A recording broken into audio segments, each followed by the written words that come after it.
নমস্কার, আমি doctor P সরকার, naturopathy. আজকে আমি বলবো খাবার সময়ের কিছু নিয়ম। নাম্বার ওয়ান, খিদে না লাগলে খাবে না।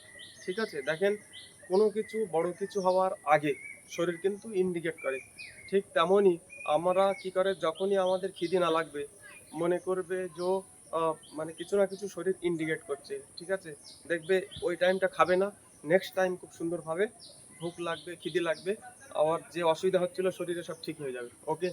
নাম্বার টু, খাওয়ার সময় কখনো টিভি দেখবে না, কথা বলবে না। ঠিক আছে, যখনই টিভি দেখবে, কথা বলবে, তখন কি হয়, তখন দেখেন আমাদের শরীরে কিন্তু কথা বলতেও একটা শক্তির দরকার হয়। আর যখনই আপনি টিভি দেখবেন তখনও কিন্তু আহ, চোখ দিয়ে টিভি দেখছেন, চোখে একটা শক্তির দরকার হয়। ব্রেনে শুনছেন, ব্রেনেও একটা শক্তির দরকার হয়। তাহলে এতগুলো মানে যে শক্তিটা আপনার এখানে খাচ্ছেন, খাবারটা যাচ্ছে জঠর অগ্নিতে, শক্তিটা দরকার, সেই শক্তি সব জায়গায় বেটে যাচ্ছে, অন্য অন্য জায়গায়, সমস্ত জায়গায় ডিভাইডেড হয়ে যাচ্ছে।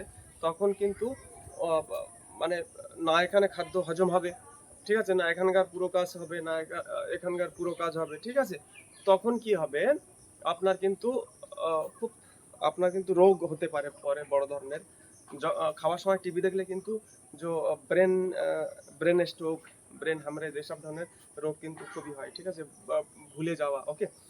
আচ্ছা, নম্বর থ্রি, আপনি কি করবেন, খাবার সময় কখনো আপনি চেয়ারে বসে খাবেন না। ঠিক আছে, মানে নিচে সুখাসন, মানে নর্মাল, মানে বাবু হয়ে বসে খাবে। এর অনেক তত্ত্ব আছে, বললে অনেক বড় হয়ে যাবে। ঠিক আছে, আপনি চেয়ারে বসে ম্যাক্সিমাম চেষ্টা করবে চেয়ারে বসে না খাবার। ওকে। নাম্বার ফোর, আপনি কি করবে, চিবিয়ে খাবে। ওকে, চিবিয়ে খাবে, যতটা আপনার মুখে দাঁত আছে ততটা চিবাবেন। ঠিক আছে, মানে একদম খাবারটা তরল করে তারপরে যেন পেটে যায়। কেন, আপনি যত চিবিয়ে খাবেন, তো আপনারও খাবারটা আরামসে পেটে গিয়ে ডাইজেস্ট হয়ে যাবে। কেন, মুখে দাঁত আছে, পেটে দাঁত নেই। ওকে।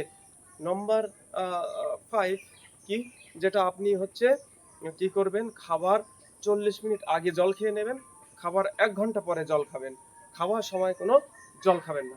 এই নিয়মগুলো আপনি মানবেন, দেখবেন আপনি রোগ থেকে অনেক দূরে থাকবেন। ঠিক আছে।